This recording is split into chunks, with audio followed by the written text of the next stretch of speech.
নির্বাচন কমিশনের পক্ষ থেকে আছি। আমি আপনাদের 128 পার্টের বিএলও। আমি আপনাদের জন্য যে ভারতের যে এসআইআর পর্ব শুরু হয়েছে তার ফর্ম নিয়ে এসেছি।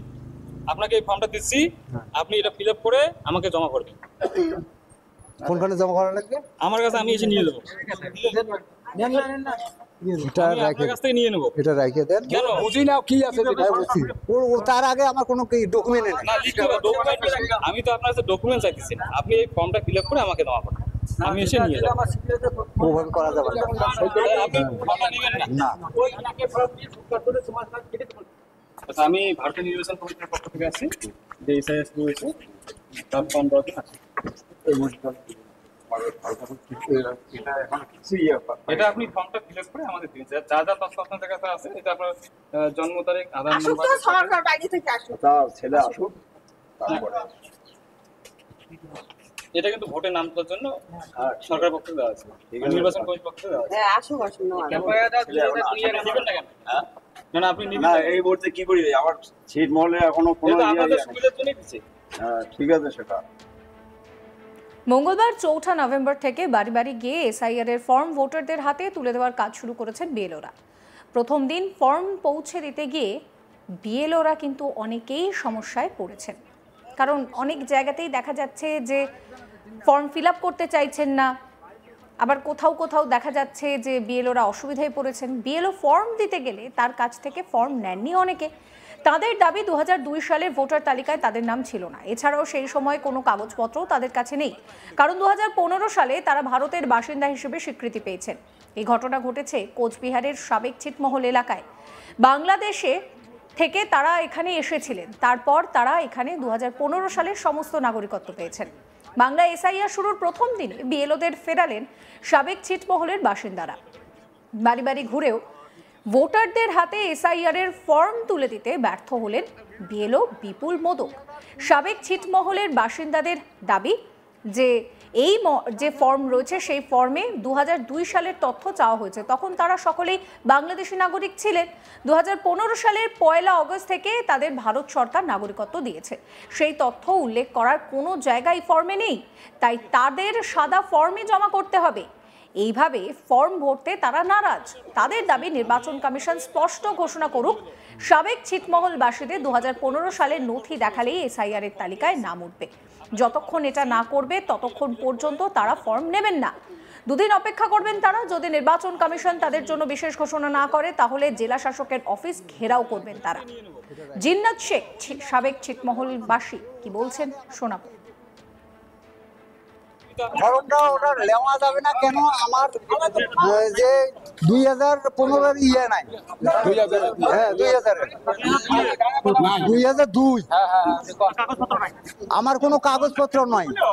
আমাকে এনডিএ করে দিচ্ছে, কোনো আমার ডকুমেন্ট দেয় নাই এখনো সরকার। আর এখন আমরা ডকুমেন্ট চাই, তা আমার 2015 দেওয়া লাগবে।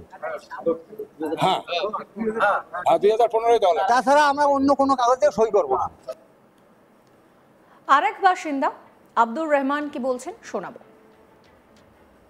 2015 সালে 1 আগস্ট থেকে আমরা ভারতীয় নাগরিক পরিচিত হয়েছি, কিন্তু আমাদের এরই ভিত্তিতে আমাদের সরকার নাগরিক অধিকার দিয়েছে, যেমন আধার কার্ড, রেশন কার্ড আর ভোটার কার্ড আছে, নির্বাচন ভোটার কার্ড। কিন্তু আমাদের ভোটার কার্ড তো 2002 সালে, কিন্তু এখানে চাচ্ছে ফর্মে চাচ্ছে আমাদের ভোটার কার্ড তো 2016 সালে, কিন্তু এখানে যে ফর্মে চাচ্ছে 2002 সালে। আমাদের তো 2002 সালে ভোট আমাদের হয় নাই, তাহলে আমরা কি করি সেটা আমরা দেখবো। এটা আমাদের প্রযোজ্য নয়, এটা আমাদের শিল্পের ভাইদের প্রযোজ্য নয়।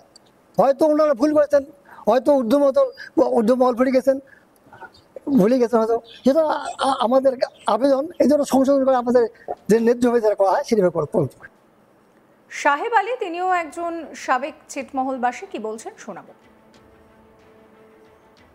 আমাদের সমস্যা তো অলরেডি আমরা অনেক দিন থেকে বলে আসছি বা বিভিন্ন দপ্তরে জানিয়েছিলাম যে আমাদের সিটে বিনিময় হয়ে গেছে 2015 31শে জুলাই, কিন্তু এখন যে ফর্মগুলো আসছে এগুলো তো ইন্ডিয়ান সঙ্গে আমাদের একই, কোনো আলাদা করেনি। এখানে কেন আমরা সাদা কাগজে সই করে জমা দেবো? আমার সাদা কাগজ দেওয়া ছাড়া তো আর কোনো বুদ্ধিও নেই। আমরা না পাবো 2002 এর কোনো, না আমার, না আমার বাবার, না আমার বোনের, আমার ভাইয়ের, কারো দেখাতে পারবো না। অতএব আমাদের কাছে ওটা সাদাই মনে হচ্ছে। আমরা সাদা কাগজে সই করে জমা দিতে রাজি না। আমরা সাদা কাগজে সই করে জমা দেব না। এর জন্য যদি আলাদাভাবে কোনো সরকার ব্যবস্থা না নেয় তাহলে আমরা বৃহত্তর আন্দোলনে নামিয়ে যাব। শুধু আমাদের না, আমাদের 3টে দাবি আছে। সেটা হচ্ছে 2011 এবং 2015-তে যে সার্ভেটা হয়েছিল অনেক জনের নাম বাদ পড়ে গেছে, সেটা বাইরে থাকাই হোক, আর সিট থেকে বাইরে গিয়ে বাড়ি করাই হোক, আর কাজের সূত্রে অ্যামেন্ডমেন্ট মানার যাওয়াই হোক, অনেক লোকের নাম বাদ পড়ে গেছে তাদেরটা, এবং আমাদের বোন ভাস্তি যেগুলো বাইরে বিয়ে হয়ে গেছে সেটা একটা সমস্যা। তার উপরন্তে ফির আমাদেরই স্পেশাল কোনো ব্যবস্থা নেই। এই কারণে আমরা সমস্ত ছিটমহল, শুধু 75 কোটি না, আমরা সমস্ত মানে ছিটমহলগুলি সিদ্ধান্ত নিয়েছি আমাদের জন্য যদি আলাদা কোনো ব্যবস্থা না করেন আমরা এই ফর্মে সই করব না। এর জন্য যদি বৃহত্তর আন্দোলন আনতে হয় আমরা রেডি আছি, আমরা নাম। যে বিএলও বাধার মুখে পড়েছেন সেই বিপুল মোদকের কথা শোনাবো আপনাদের। আমি ভারতীয় নির্বাচন কমিশনের পক্ষ থেকে আসছি। এখানে ইনুমিনেশন ফর্ম, অর্থাৎ আমাদের দেশে যে এসআইআর পর্ব শুরু হয়েছে তার ফর্ম নিয়ে আমি আসছি। এই বাড়িতে প্রথম আসলাম, আসার পর ওনাদেরকে ফর্ম দেওয়ার জন্য বললাম, তো ওনারা নিতে ইচ্ছুক নন। ওনারা বলতেছে যে আমাদের যেহেতু ওনারা ছিটমহলের বাসিন্দা তাই এই ফর্ম তাদের জন্য প্রযোজ্য না। তো আমি তাদেরকে বললাম যে তারা যেন ঊর্ধ্বতন কর্তৃপক্ষের সাথে যোগাযোগ করে। এ নিয়ে আমার কলিগ মনসুর হাবিবুল্লাহ একটা রিপোর্ট দিয়েছেন, সেই রিপোর্ট রইল আপনাদের জন্য। আমি দাঁড়িয়ে আছি এই মুহূর্তে ভারতবর্ষের সবচেয়ে বড় আয়তনের ছিটমহল ৭৫ কোটিতে। দীর্ঘ লড়াই আন্দোলনের ফলে 2015 সালে এই ৭৫ কোটি ভারতের অন্তর্ভুক্ত হয়। ভারত সরকারের নাগরিকত্ব পায় এখানকার বাসিন্দারা।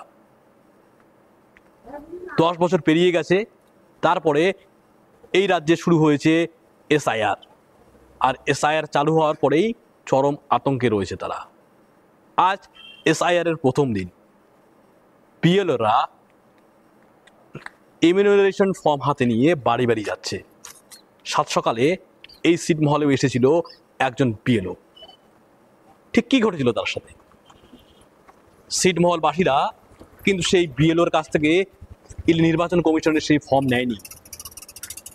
বিএলও যখন জিন্নাত বাবুর বাড়ি যান, জিন্নাত বাবু দেখতে পান সেই ফর্মে যে তথ্য রয়েছে সে তথ্যে চাওয়া হচ্ছে 2002 সালের তথ্য।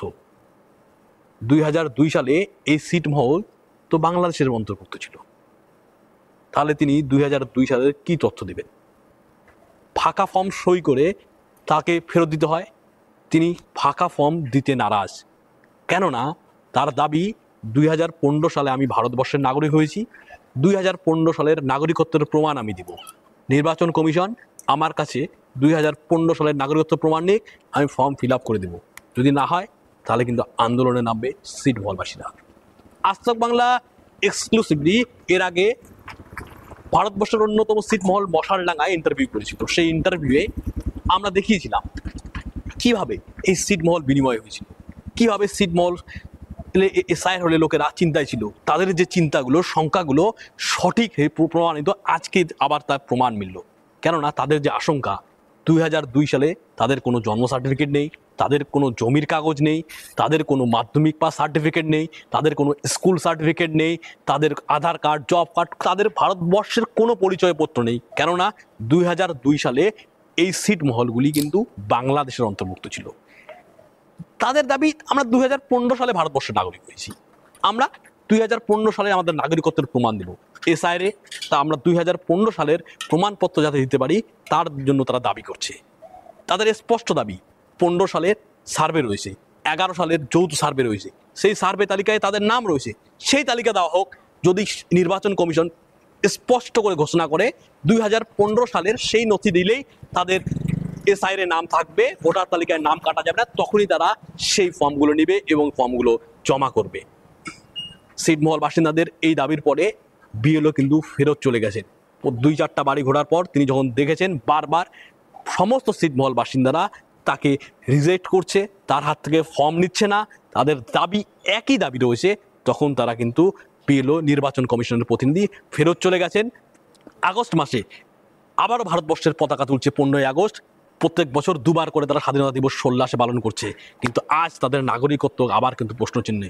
তারা চিন্তায় রয়েছে, দীর্ঘদিন তারা নাগরিকত্বহীন অবস্থায় ছিল, আবার কি তাদের নাম কাটা যেতে পারে, সেই চিন্তায় রয়েছে। একজোট হচ্ছে ছিটমহলের বাসীরা, একজোট হচ্ছে সাধারণ মানুষ। কেউ দলে দলে নেতার বাড়ি যাচ্ছে, কেউ বা যাচ্ছে বিডিও অফিসে, কেউ বা যাচ্ছে ডিএম অফিসে। সবার চিন্তা তাদের কি হবে। সমস্ত খবরের আপডেটের জন্য চ্যানেলটিকে সাবস্ক্রাইব করতে ভুলবেন না।